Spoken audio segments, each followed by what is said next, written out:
Good morning, everybody. Lee Brower here, and welcome to this week's edition of Meaningful Monday. I am grateful to be here, and I am glad to be here. One of my very favorite quotes is from Eleanor Roosevelt, when she said that great minds discuss ideas, average minds discuss events, and small minds discuss people.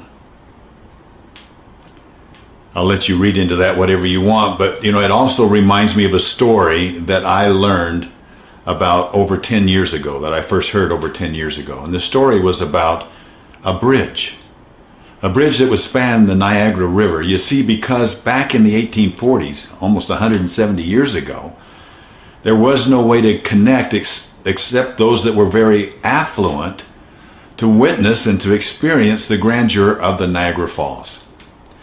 So there was this idea that came up, and a commission was organized, and an engineer by the name of Charles Elliott and three other individuals who sat around and were discussing big ideas. How can we build an expansion bridge crossing 800 feet to over 200 feet deep to be able to get traffic across so that they could see the Niagara Falls?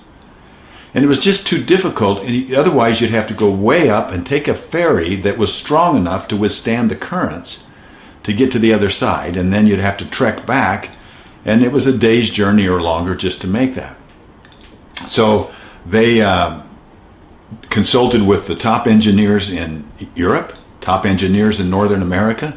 And they were told that they thought it would be impossible to build an expansion bridge because there was no way to, it was sheer rocks on both sides. There was no way to, how do you get something across from one side to the other? They had to get a cable across to begin with. And so how are they going to get a cable across? And they thought, well, we could attach something to a cannonball and shoot it across, or a rocket. They even thought of the idea, maybe we could get a string or a rope with a bow and arrow and shoot it across, but nobody that could shoot one that long. But they stayed with the idea. And as they continued to talk about it, they came up with an idea to have a kite flying contest. Imagine if you could fly a kite across the river and get the string, and then if you got the string, you could make that into a cord. You could run a cord along it. Once you got the cord, you could get a wire. Once you get a wire, you could get a strand of woven wire that would ultimately become a cable. And yes, you could then have the beginnings of building a suspension bridge. So they came up with the idea that they would have a contest. And a 15-year-old boy by the name of Homan Walsh, who lived on the U.S. side, he decided he designed a kite, put it together, did the journey going all the way up, catching the ferry around, coming back down, finally got to the other side, but there was no wind. After waiting a full day, the wind came up. He got his kite up there high enough, and then he had to just wait till the winds died down. And so he was holding on the kite, keeping the tension tight. And then finally about midnight, as he had hoped, the winds came down and the kite comes down, and as it's coming down, the string breaks. And it had been caught on the ice, on the side rocks, or the ice that were coming down the river. It was in January of 1848, January of 1848. So rather than he just got back, this 15-year-old boy, took him 8 days to get back across because the river was jammed because of ice. 8 days to get back, to recover his kite, rebuild it, re-engineer it, come back over to the other side, and he finally got the kite to come over.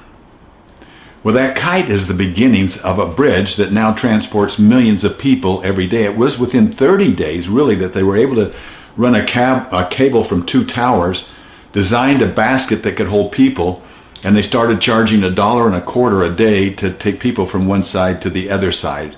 And eventually, equipment come in, and within months, they actually had a walking bridge and then a bridge that they could take horses over.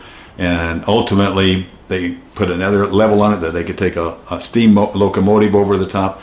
It all started with ideas, acting on the ideas and sticking with it, and a young boy and a kite string.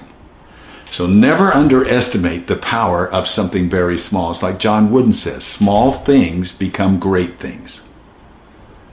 So I ask you, I ask myself, what kind of a mind do I have? What about the people that I associate with? How much time do I spend discussing people? How much time do I spend discussing events? And how much time do I spend discussing ideas? And the great minds discuss ideas, and the most courageous of those great minds are the ones that make them happen. I enjoyed being with you this Monday morning. I hope it's been helpful for you. I look forward to talking to you next week. Have a great week.